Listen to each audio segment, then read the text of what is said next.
sole contention is reducing drug prices. Americans pay unreasonably high prices for their medicines, much higher than citizens in other countries. Across a variety of different healthcare systems, Herschler of Reuters reports in 2014 that U.S. prices for the world's top 20 selling medicines are on average 3 times higher than in Britain, 6 times higher than in Brazil, and 16 times higher than in India.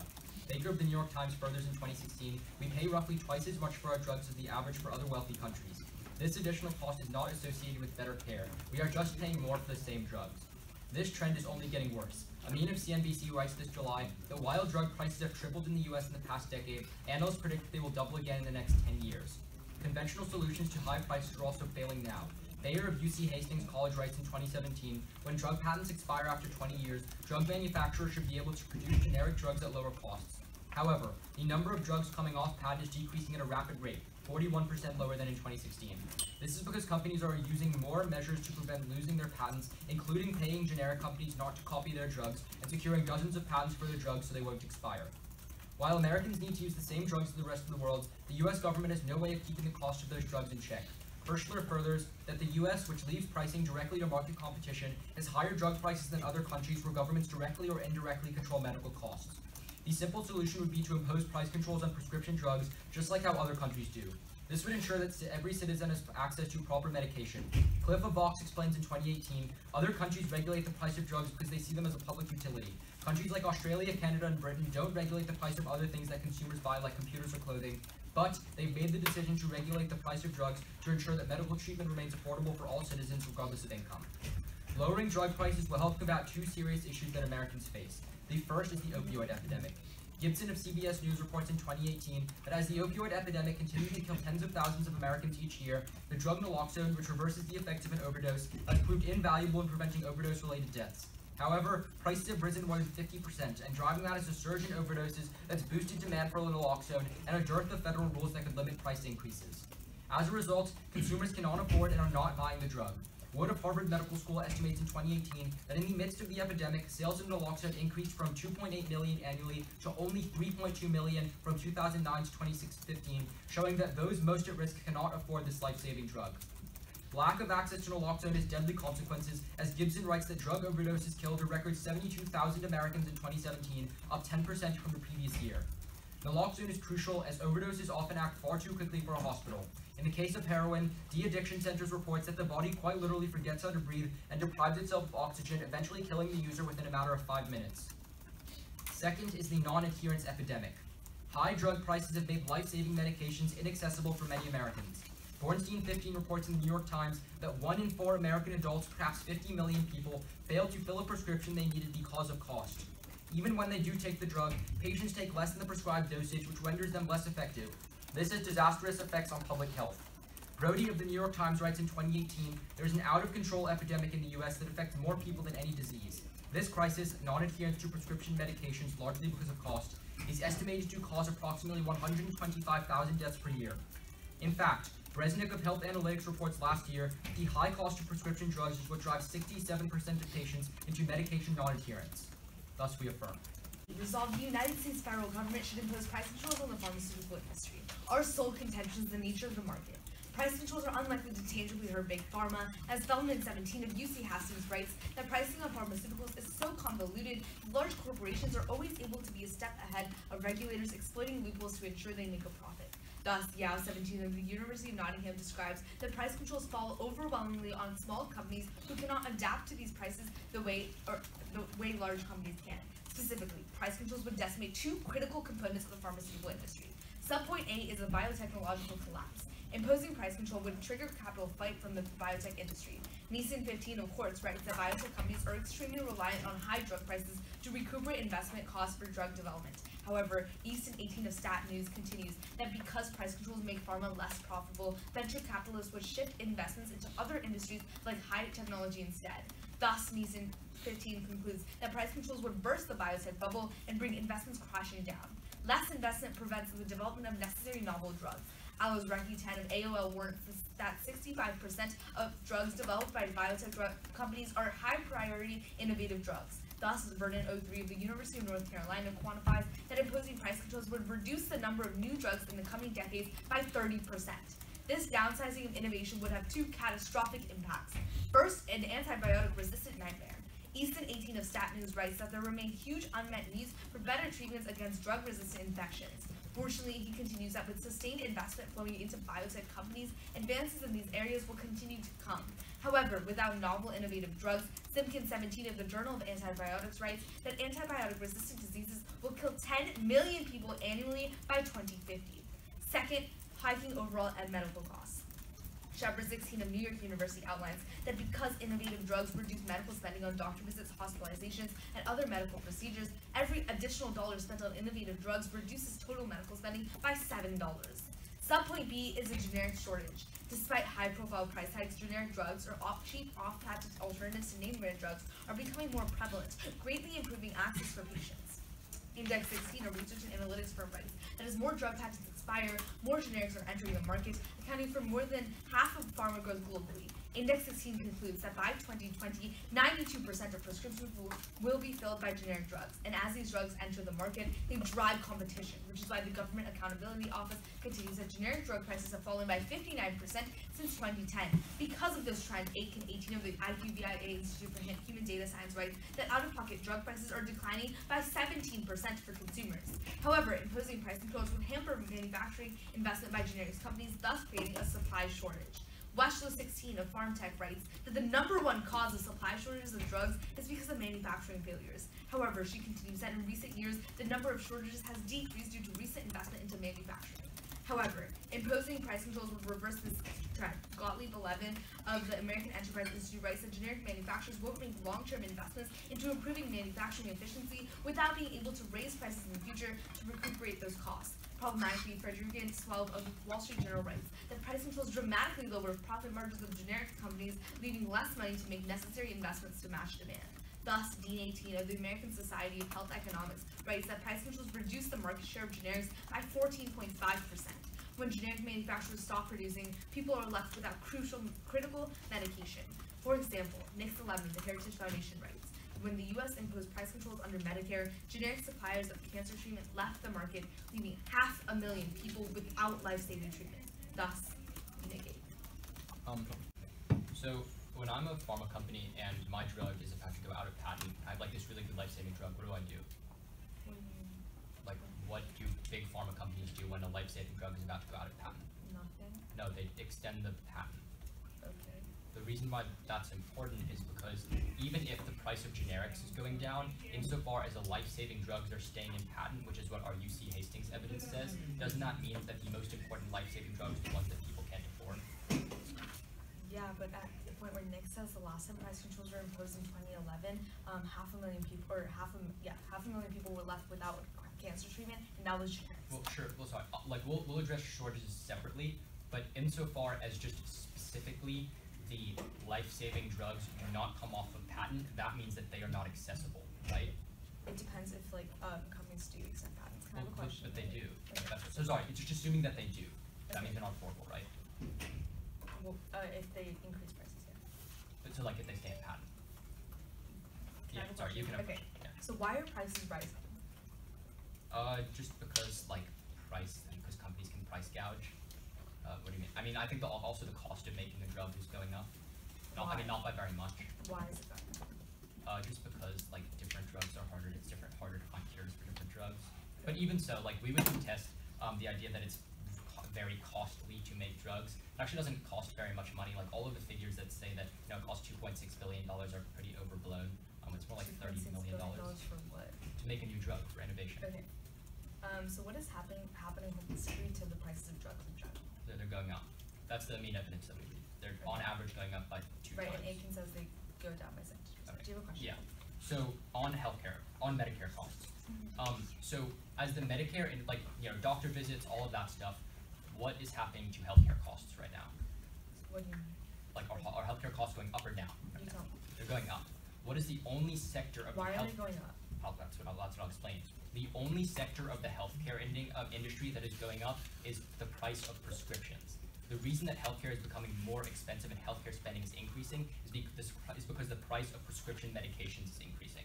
So like hospital visits aren't expensive? No, the cost of them are not going up. The costs are being driven by higher and higher prescription prices. This is actually another reason that we know that the cost Is of... this a question?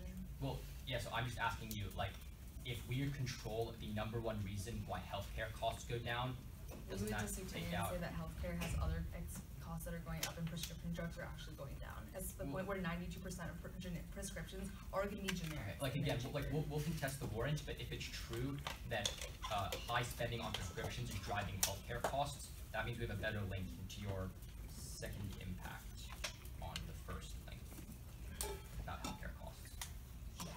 Okay. Ready? Okay, starting at the top.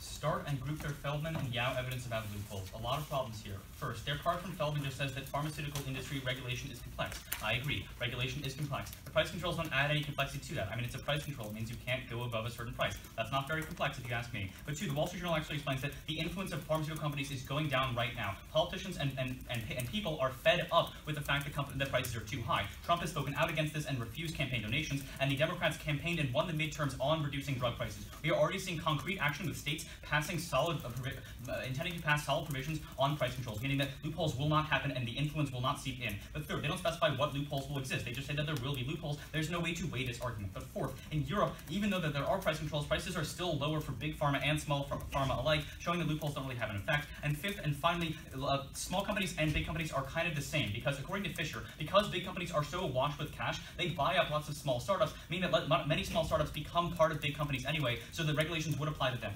Now let's go to their subpoints. First, on this idea of biotech. Start with their court's evidence where they say that biotech needs high prices. This is an industry-backed statement and it does not reflect reality. Kushner explains that actually most of the innovation comes from government-sponsored laboratories, and that accounts for most of the cost too, which is actually why they find that the cost for small biotech farms is 4 times lower than what the industry says it is. Then go a little further where they say that venture capital is important for high tech. It is not important for high tech. Giacomo explains it and makes logical sense. That venture capital is very, very volatile. It goes up and down with the stock market shifts, which is why most companies use internal revenue sources, not outside, which takes out their link. Then let's go a little further. So remember that, then let's go a little further. Remember my Fisher evidence that says that most small startups become part of big pharma because of mergers anyway, which means that big pharma is what we're talking about. There's 2 reasons why we won't see a decrease in R&D. First is because these companies make so much money that we wouldn't see, even if they lost substantial revenue, they would still invest in R&D. This comes from Emmanuel 15 of the New York Times, who explains that companies like Merck and Pfizer have 18 to 30% profit margins. Even if they lost over half of all their profits, they would still be incented to invest in R&D. 2, even if they turn profit negative, they would cut marketing and advertising first, not R&D. This is for 2 warrants. A is because marketing accounts for much more of spending. Fisher explains that while marketing accounts for a lot, innovation actually accounts for less than 1% of all spending. B is because marketing gets devalued in a world in which you have price controls. Marketing is only valuable right now because companies hook doctors and patients and then charge high prices. But that goes away when you have a system like this. But there's 2 reasons why affirming actually improves, not harms, innovation. First is by solving the equality crisis. Right now, according to Morgan 17 of Brookings, there is low competition because companies can just charge high prices. As a result, according to Pearl, even though we're seeing more profits for companies, R&D spending is going down. However, according to Keki 14 of Deloitte, if we were to affirm, we would likely see a value-based system where the U.S. will peg the price of drugs to the value that they bring to societies clinically. This is what every European country has done. This is what the Trump administration themselves are saying that they want to do. This will make drugs better for everyone because it means that the new drugs are being created are more innovative. And the proof is in the pudding, because according to Frank Fracht in 2008, basically all new innovative drugs come out of European companies, not the U.S., where they have price controls. 2, we kill the monopoly business. Right now, mergers and acquisitions are only happening because companies are flush with cash. That is the Fisher evidence I read above. And monopolies are terrible for R&D. The Harvard Business Review actually finds that that mergers and acquisitions reduce R&D by 20% because they make the companies too big and too bureaucratic and drop drop innovation. Finally, on their evidence about bio-resistant diseases, Kirsten Eckert actually explains that there is almost no investment really going into this because they don't see it as profitable. Per their own warrant, they need high profits, which means they're not going to go here. Now on this idea of shortages. So start at the top. They concede in Crossfire that if they lose, the generic prices are not going down and generics are not becoming more accessible, they lose this argument. So they lose on face because of our evidence in case that explains that there have been 40% less generics right now because companies are using legal tricks to keep the generics, the patents on for as long as possible. Then on this idea of shortages, a lot of problems here. First off is from the health affairs, which explains that actually we've seen a tripling of shortages right now. Shortages are going up because of independent variables and they'll keep going up. But 2, crossed by my earlier response, the profit margins are just so high that even if they were to lose some profit, they would not cut production, especially because according to Brookings, production costs almost no money for these companies. But third, even if they were to cut drugs, they wouldn't cut the most valuable drugs. Per my earlier response, this is a value-based system. The last drugs that they would cut would be the ones that are the most valuable. The ones that they would cut would be the ones that are the least valuable. That is why we encourage you to affirm. Start on my case on my subpoint A about biotechnology investment. he says that there's going to be government-sponsored research that drives most of it. We'll concede this. This means that they don't have access to their terms about R&D, but on their R&D turn, you can group the analysis, because what Husseini of the European School of Management and Technology writes is that their value-based pricing is also going to decrease innovation, because in order for your drug to be valuable, you have to be the first to develop it. The problem is that they don't know whether they're going to be the first, so they would expect lower returns and still reduce investment. Then they say they're going to kill monopolies. We would say there's more of an incentive for you to monopolize in the app world, because when you can't hike prices anymore, the alternative is you lower your costs, and the way you lower your costs is to merge and acquire. Guru myself point to be about shortages. There's a lot of problems here. First, he says that the number of generics is going down by 41%, but his evidence is about the number of generics of PAMs expiring in 2017. The Index 16 evidence is much more holistic in saying that by 2020, 92% of drugs are prescriptions are going to be generics, and it's 88% right now. Then he says that we lose this contention if we don't win, that generics are going down. That's not true. There's an independent argument here. Generics increasing right now means that there's no reason to vote affirmative because prices are declining. The ACAN 18 evidence says that prices are declining by 17% right now. But the more important argument, and the part that's actually often stressed, is the argument about shortages. On the shortages argument, we get a couple of responses. First, they say there's a tripling of shortages. His evidence about 2005 to 2010. The Western 16 evidence says that the number one cause of shortages is manufacturing problems, but in the status quo, we're solving back on these with a result in more manufacturing investment, which means that their shortages analysis doesn't apply here. But then he says that when you cut production, they're not the profit margins are so high, they're not going to cut production. The problem is that even though the profits are high and the profit margins are high, that's for large brand name companies. However, the Gottlieb evidence says that for generic companies, because you're selling in a perfectly competitive market, it's a much lower profit margin, which means they aren't able to do that. But then they say that they're not going to cut drugs that are as valuable to society. But you can look at the empirics. The Nix 11 evidence says that when we impose price controls, historically you saw 500,000 people left without access to basic cancer treatment. At the end of the day, the warrant for this argument is very simple. The Western evidence says the number one cause of a shortage is manufacturing problems, and the Gottlieb 11 evidence says that when the companies aren't going to invest to improve their manufacturing because of the fact that they need to know they can raise prices in the long term to recuperate that investment. That's why the Federal Green evidence says that price controls reduce their ability to invest in manufacturing, and that when that happens, the Nix 11 evidence says that 500,000 people, for example, 2011, on a single price control, on a single drug, were left without cancer treatment. Let's go to their case. At the top, right now prices are declining. The ACAN 18 evidence which they don't respond to say that out-of-pocket prices are declining by 17%, which means there's no reason to vote affirmative because the prices are going to go down inevitably. And you prefer this evidence over their evidence for two reasons. The first is that there's an actual warrant. We are saying there's more generics enter the market that lowers the prices because of competition. They don't give you a warrant why prices are raising. But the second warrant is the ACAN himself says that the reason why AF evidence concludes that prices are going up is because they were looking at list prices. The problem is, with the advent of discounts and rebates, the actual out-of-pocket costs are going down, which means you prefer our evidence here. The second problem with this argument is that even before generic drugs enter the market, prices are still low. Because in more 18 evidence says that copycat drugs are developed, and these copycat drugs only create competition between drugs and the same therapeutic class, driving down prices. Then go to their subpoint A about opioids. They try to tell you that Naxalone is really expensive. The problem is what Abrams 18 of Times writes is it literally costs $20.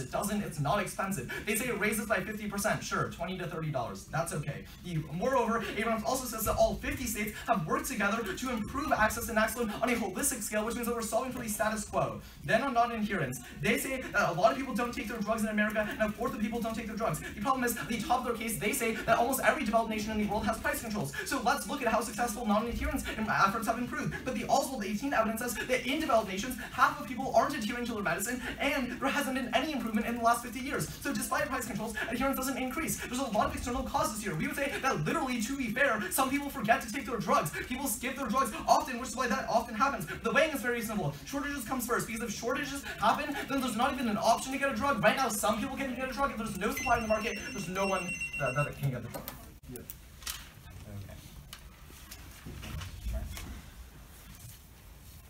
So the next evidence that you talk about price controls reducing access and causing shortages, 500,000 people, that's studying what program specifically? The Medicare's Medicare, like price controls that we impose in general. So how do those work? Those Medicare just lowers the prices. What do you mean? No, Medicare Part D did not force companies to lower the prices. Part D. It's under like Medicare Part D is the only part that covers drugs. Private. Medicare Part D is private negotiations. We are talking about a separate Medicare program that we imposed in 2003. Can I have a question? Yeah, Medicare Part D was imposed in 2003. That's Bush made Medicare Part D. Here, so the evidence specifically from the Gottlieb evidence, or let me pull it up. We can figure this out after cross. But Sure. Well, we the can. evidence Yeah, I'm not specifically is talking. that Yeah. there were price controls imposed under Medicare, and that's what Sure. caused. So, but I'm just trying to establish that those are not the same type of price controls that we are Why? talking about. The reason why is because Medicare is not actually allowed to negotiate lower prices. What Medicare does is they will use tax dollars to subsidize the cost so people pay less. Daniel. It's not a value-based system. Daniel. Not what Trump is proposing. Here. Medicare's price controls lowered prices for the consumer. That was the point. Yeah, but And it three also different reduced- mechanisms. It also reduced revenues for the manufacturer. But, yes. yes, but So three why different are your mechanisms. price controls different in terms of harming manufacturers? Because of the response that I read, that in a value-based system, the last drug that companies would cut production of are the drugs that are the most valuable. Valuable drugs would stay even with price controls. No. Can I ask you a question? Yes. Which is why your example's not good. Oh, Wait, I asked you had the a last question. Yeah, Yes. why don't you take it? Okay, let's talk about your analysis. It says the shortages increased, like tripling from 2005 to 2010. Why did those shortages rise during that time period specifically? Oh, the study, the Health Affairs article cites other exogenous factors that aren't Like even what? solved by fixing manufacturing. Like what? The number one is that the slow approval of generics by the FDA. Wait, so that that's been solved, right? Like the recent Trump administration. No, it hasn't. Yeah, it has. The Investor Business Daily from 2018, I can give you this evidence, says that Trump's improving the approval rate Yeah, of so, generics, which is why there's a the flood of generics on FDA market right has claimed that they're doing better, but there's a 4,000 now. drug In backlog. 2017 and 2018 were the two Our- highest our years of evidence- generic approvals Our that evidence we've ever is had. also from 2018 as well. Yes, and right? yeah, sure. Like, I'm sure And there's a it's just that there's backlog. a I'm saying that backlog. they've improved the approval rate a lot. Okay, Can I have a okay. question? Oh, I just saw something else. Yeah, let's talk about generic approval. Yeah. So, you say that there's a decrease in out-of-pocket cost because more generics come to market. Yeah. Why? Because, wait, what do you mean? When more generics enter the market, that drives why competition and are lowers they coming prices. to the market? Because patents are expiring. Okay, so wait, okay, but you have to win that patents expire and that drug companies lose that. So the average high-cost drug has 71 patents. Wait. Again, the index evidence is much more holistic in saying that the trend is on the increase. Your I'm not analysis asking about about what the index evidence or whatever. Yes. I'm just Yeah. saying that Here, quick. the patents are not The expiring. reason that's significant is that individual companies might engage in actions to extend individual patents on certain drugs, but on a more holistic level, the trend for generics is on the rise right now due to the fact that they aren't able to do this for every single drug, which is why you see that the number of Well, generics sure, is rising but from they are 88% for the now they are to for the wait, 92% but they are for the 5%. relevant ones, which is the ones that No. cost the most money. That is what the blockbuster drugs have 71 patents. So even if some low-cost drugs get accessible, that doesn't matter in terms of what consumers are paying. That's what I'm trying to establish. The top from Fisher, which get dropped, which says that big companies are quickly buying small companies. That means that the differentiation between big and small companies is only for a very short period of time. However, in the long term, the two companies merge together. That means inevitably that all companies will have large profit margins. This takes out all of their evidence on shortages because insofar as all of these companies still have a great amount of profit, that means that they will never cut the drug production because remember, they just don't have to. But even if you buy that there are still small companies, they drop the Brookings evidence which indicates that the production of drugs is a very small amount of money. So even if my production costs are low, it does not make sense for me to cut production no matter who I am because that does not save me very much money. The place where you can vote for us in my opponent's case is a value-based system. Remember that right now the incentive is to price gouge and to make Me Too drugs because that's what's the most profitable. When you affirm and you index prices to Europe, that means we enter a value-based system where the most profitable things becomes making the most valuable drugs. His response is that value prices decrease innovation because they're not sure who's going to get them first. That is not how innovation works. The reason that companies innovate is so that they can be the first one to release a life-saving drug so they can make the most amount of money. And this, you prefer our analysis because the evidence that also gets dropped is that Europe empirically makes more life-saving drugs than we do. Prefer this turn off their shortages for two reasons. First, on scope, they give you the evidence that 10 million people will die from antibiotics. We better link to that through better innovation. But B, on time frame, shortages are inherently short-term, but better innovations will literally last for centuries. Then go back to our case. What we tell you is that prices are astronomically high. Amin says that they're rising 2 times by doubling the next decade, and 25% of Americans each year cannot afford drugs. Remember that this leads to 125,000 people dying each year. Ryan's first response is that the prices are going down. We do give a warrant. The reason why prices are going up is because of price gouging. But what he fundamentally misunderstands is that the life-saving drugs are the ones that patents are being extended for. Insulin has been in patent for 40 years, and that is what the price gouging. Bernstein explains that 1% of spending of the top drugs account for 32% of all spending. Even if generics are entering the market, that is not where the life-saving drugs are. Finally says that non-adherence is not where the First word about biotech. We would say that Tosini says that biotech firms always have an incentive to race to be the first, especially with the index and reference pricing, and they're unsure if they want to be the first, so they invest less because that's how they get the profit. And they also have an incentive to avoid larger markets because they want the profit and they want to be first. At that point, And then they say that that production costs are low, but we would say that they don't have the manufacturing capability, and that's when shortages happen. But go to our section more about generic shortages. First, Index says that right now 80 to 8% of prescriptions are generics, and by 2020, 92% of prescriptions are going to be generics, which means that the trend for generics is rising from the status quo. Wechsler says that the #1 cause of supply shortages is manufacturing failure, and Gottlieb says that the generic manufacturers won't invest in the long term to make manufacturing more efficient if they know they can't raise prices in the future to recuperate costs. At that point, Frederickson says that price controls decrease profit margins of generics, and they have less money to invest, which means that they're going to decrease supply and lose access and decrease access. Dean says the price controls decrease the market share of generics by 14.5%, and Nick says that the last time we implemented price controls, 500,000 people were left without cancer treatment, and now it's just a price control on one drug, so it's industry-wide that affects a lot more people and is much more harmful. But then go to their case. They say prices increase because of price gouging, but price gouging has been a thing forever. What hasn't has been generics, because Aiken says that prices have decreased holistically by 17%, and they just assert that life-saving drugs are the ones that are being evergreening, but they only provide one example. We would say holistically, Index says that 92% of prescriptions are generics, and they also don't respond to Moore, who says that with an increase in copycat drugs, decreasing prices, there's an increase in competition, which means that prices are lower in the status quo. But then go to their second impact about non-adherence. They drop Oswald, who says that half the people in countries with price controls don't adhere, which means that there's external factors and they don't solve for it in their world. At the end of the day, the weighing is very simple, because if it doesn't matter if some people can't access, because in their world no one could access, and that's much more harmful if the drugs aren't there. And so we would urge a next ballot. Stray, you said that companies want to be the first to release a new drug so they can make money. Yeah.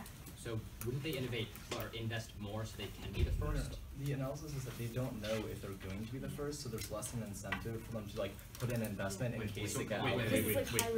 Why would that make sense? You think that Steve Jobs was like, well, I don't know if I'm going to make the first smartphone, so I would never make Apple. Well, the difference is the second smartphone would still make a lot more money than like the second drug. Wait, hold on, Ryan. You went to business school this summer. Yes, They definitely did not tell you the way that you make money is by investing less. You invest more so that you have a better chance of being the first one to get the drug. Again, if I don't know how my competitors are doing, it's a lot less incentive for me to invest in that, and a lot more of an incentive for me to do things like market my current drugs. And as a result, because I know for sure I'd be a profit for there. But I have a question. Hold on. But again, that marketing becomes less profitable because you price gouge. The only reason that marketing is profitable now is because they can price gouge Me Too drugs. But hold on. This is the one thing that isn't responded to. It's that in a value-based system, the only way that I make drugs is by making life-saving drugs. The only way that I make life-saving drugs is by innovating more. But wait. Okay, yes. Okay. Do you want to question? So you say that like buying companies means they have the same profit margins. Do large brand name companies buy generic drug manufacturing companies?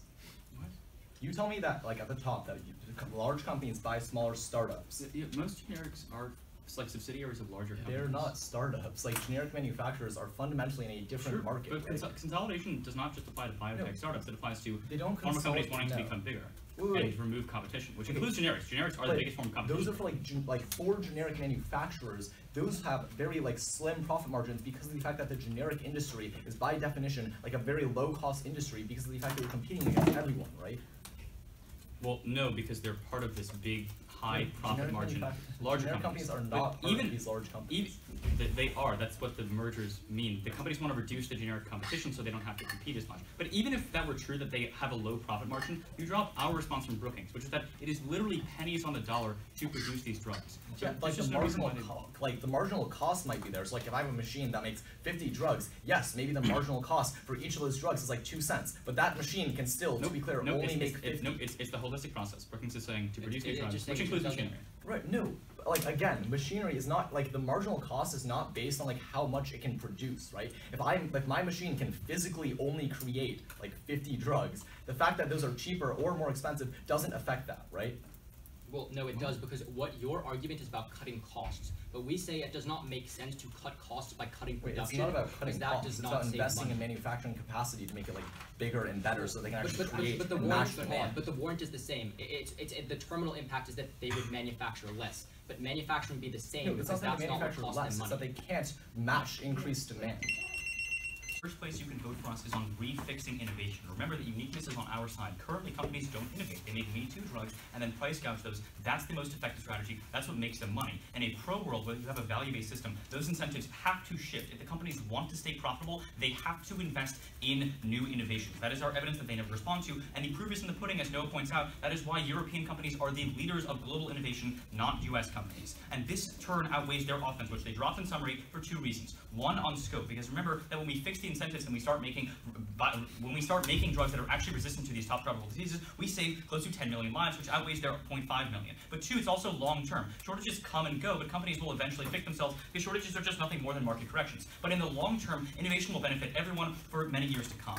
Now let's go to their offense on shortages. So the big problem with this is that they drop our Fisher analysis, which says that big companies are buying up smaller companies, be it generic companies or be it because they want more consolidation. So effectively, we're talking about big companies, but these companies have high profit margins. Remember, our manual evidence never gets responded to, that these companies like Merck and Pfizer could lose half of their all profits and still never have to cut any of these investments. And they drop our further warrant, which is that even if we lose the previous two things, the cost of investing in manufacturing generic drugs is so cheap, pennies on the dollar, that there's just no reason why they would have to cut them anyway. So they have no offense here.